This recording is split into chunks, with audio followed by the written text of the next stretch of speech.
Capítulo 24. A regência e o segundo reinado. Ninguém no Brasil poderia supor que Dom Pedro I abandonasse o país precipitadamente, como fez a 7 de abril de 1831. As forças conservadoras desejavam somente que ele regenerasse o seu ambiente, afastando-se de determinadas influências políticas.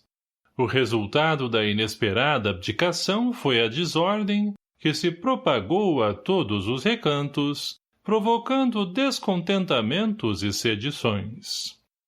Alguns políticos, no entanto, obedecendo à feliz inspiração do mundo invisível, organizaram uma regência que se incumbiu de manter a intangibilidade da ordem e das instituições. Essa regência interina, com imensos sacrifícios, iniciou o seu trabalho de pacificação na Bahia, em Minas e em Pernambuco, onde inúmeros portugueses eram assassinados sob o pretexto de antigas desforras dos movimentos nativistas. Os distúrbios militares proliferavam em toda parte, exigindo a mais alta cota de sacrifícios e dedicações dos verdadeiros patriotas.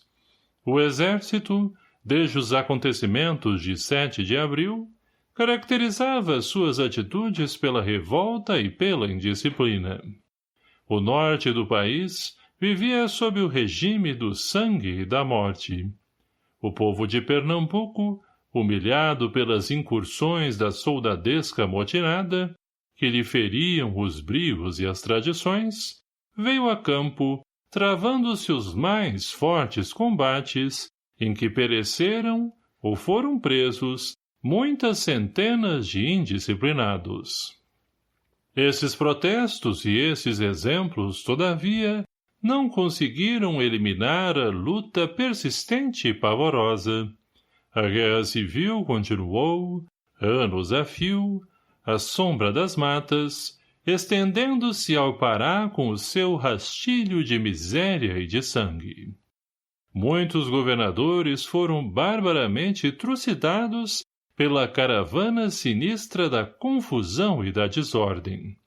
Jamais a pátria do Evangelho atravessara tão perigosa situação sob o ponto de vista social e político.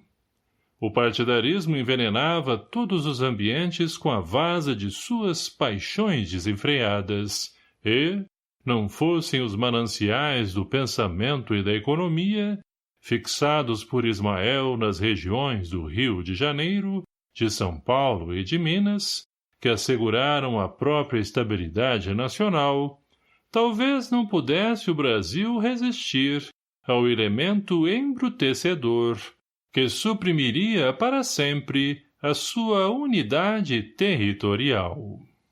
Depois de 4 anos de experimentações e lutas incessantes, a regência entregue a um dos homens mais enérgicos e prudentes da época, o eclesiástico Diogo Antônio Feijó, que iniciou a sua obra de honestidade e de civismo sob a direção das falanges esclarecidas do infinito. O grande paulista, porém, não conseguiu permanecer muito tempo à frente do governo. Em 1835, rebentava o movimento republicano do Rio Grande do Sul, chefiado por Bento Gonçalves, que se propunha organizar, naquela província, uma república separada do país. Esse movimento separatista iria consumir grande coeficiente das energias nacionais, porquanto só terminaria mais tarde sob a ação pacificadora do segundo reinado.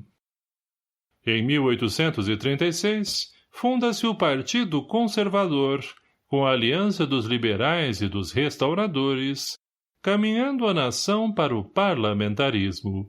Feijó, porém, não se resignou com as providências levadas a efeito. A seu ver, não era possível governar eficientemente dentro de um regime que se lhe afigurava de excessiva liberdade. Renunciou nobremente ao cargo, chamando ao poder Araújo Lima, que era, nesse tempo, a autoridade suprema das forças oposicionistas.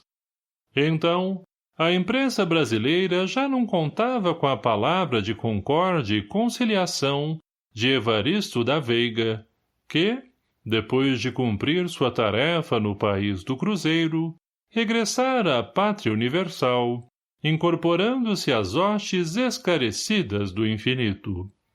A imprensa, hoje considerada como o sexto sentido dos povos, e que, naqueles tempos, mal ensaiava os primeiros passos no Brasil, não podia, portanto, ser o órgão de esclarecimento geral da nação, e a luta prosseguiu, ensanguentando o país, ao longo de todas as suas fronteiras.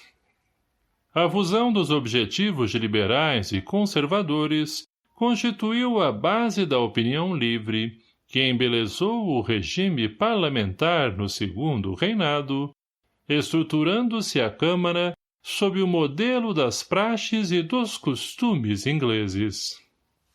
Percebendo, contudo, a exaltação dos espíritos em geral, os liberais solicitaram, em 1840, a declaração da maioridade do imperador, que, na época, contava 15 anos incompletos.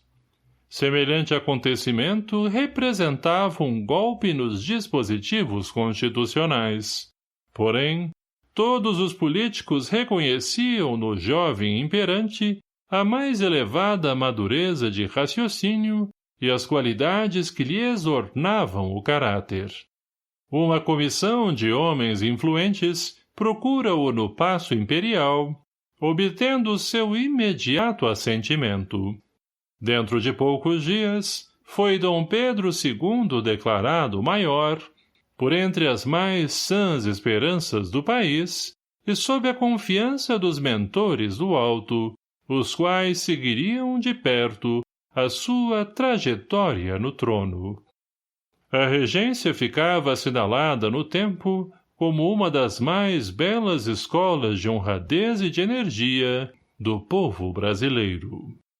Vivendo numa atmosfera de franca antipatia popular, pelas medidas de repressão que lhe cumpria executar, flutuando, como instrumento de conciliação, entre as marés bravias do separatismo no sul, os vagalhões impetuosos da opinião partidária nas cidades centrais e as ondas tumultuárias das lutas ao norte, todos aqueles homens que passaram pela regência foram compelidos aos mais elevados atos de renúncia pelo bem coletivo, praticando com isso verdadeiro heroísmo, a fim de que se conservasse intacto, para gerações do futuro, o patrimônio territorial e a escola das instituições, na objetivação luminosa da civilização do Evangelho,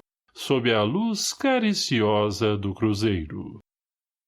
No ano de 1841, foi coroado o jovem imperador.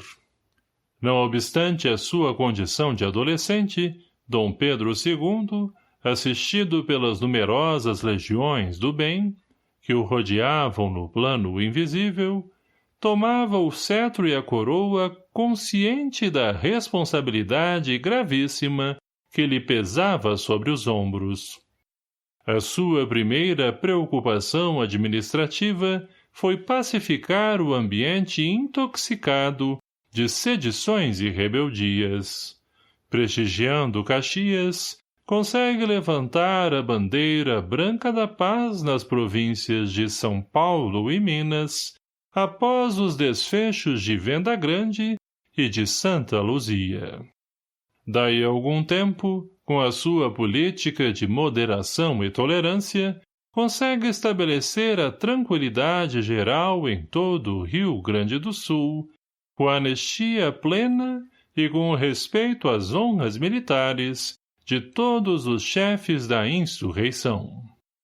Depois dos esgotamentos a que o país inteiro fora conduzido pela ação corrosiva dos processos revolucionários, o Brasil ia regenerar suas forças orgânicas dentro de um largo período de paz, no qual as falanges esclarecidas de Ismael, expirando a generosa autoridade do imperador, argamassariam as bases do pensamento republicano sobre as ideias de fraternidade e liberdade a caminho das grandes realizações do porvir.